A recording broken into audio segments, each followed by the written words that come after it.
Bonjour, donc Vincent Thomé, donc je travaille à Agrotransfert en Picardie.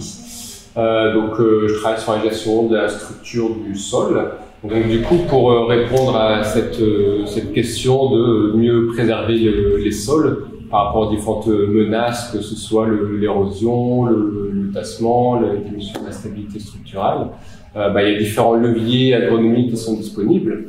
En particulier, pouvoir optimiser le potentiel du sol en favorisant l'enracinement. Donc, pour favoriser l'enracinement, il faut déjà limiter tous les obstacles à l'enracinement.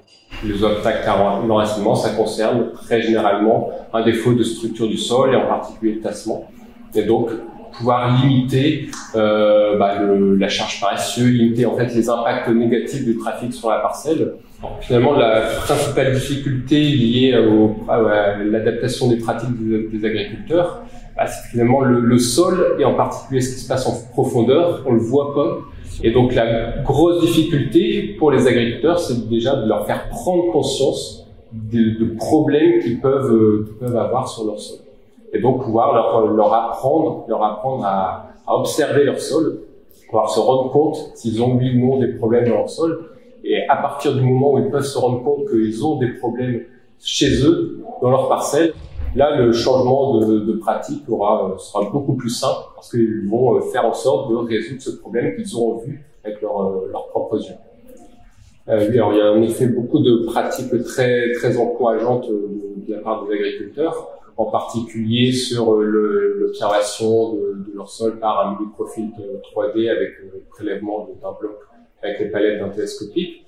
Ce qui permet également de faire venir souvent les copains, les voisins et puis apprendre à observer sur leur sol. Ce sont très riches d'enseignements de pouvoir discuter en groupe avec les voisins, agriculteurs, pouvoir échanger les idées pour ensuite apprendre à mieux exploiter ce potentiel, tout le potentiel du sol.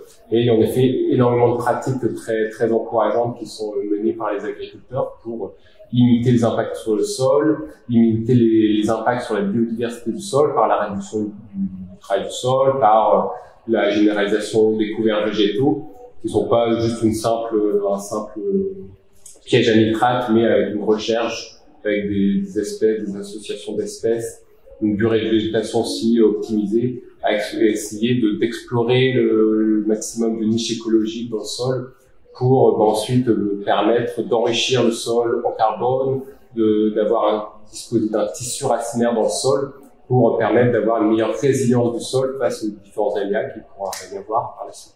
Maintenant, la prochaine étape, finalement, c'est de pouvoir raisonner à long terme et pas juste à court terme sur la ou les cultures suivantes, mais vraiment à l'échelle de la rotation, voire de plusieurs rotations culturales, pour vraiment prendre en compte les effets globaux du système de culture. Et c'est vraiment uniquement en pensant à long terme, bénéfice à long terme, qu'on pourra mettre en œuvre des pratiques. On verra pas forcément les effets immédiatement à court terme, mais les effets dans 3, 4, 5, 6 ans, voire plusieurs dizaines d'années pour certaines pratiques liées à la matière organique, par exemple, qui évoluent quand même relativement lentement dans le sol.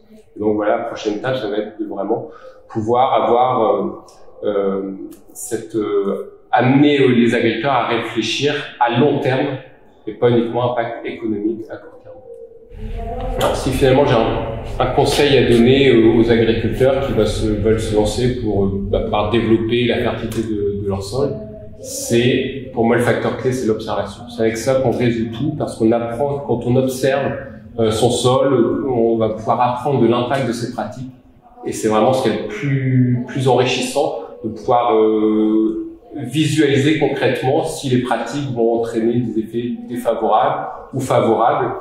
Et du coup, ça va être très, très boostant aussi de voir si on a des pratiques qui sont plutôt vertueuses et qu'on voit directement les effets bénéfiques sur la décomposition du sol, des matières organiques, sur l'activité biologique du sol, sur la structure du sol, des choses très, très visuelles que l'on peut voir. C'est ensuite très, très encourageant de les observer pour ensuite continuer à développer ces pratiques vertueuses.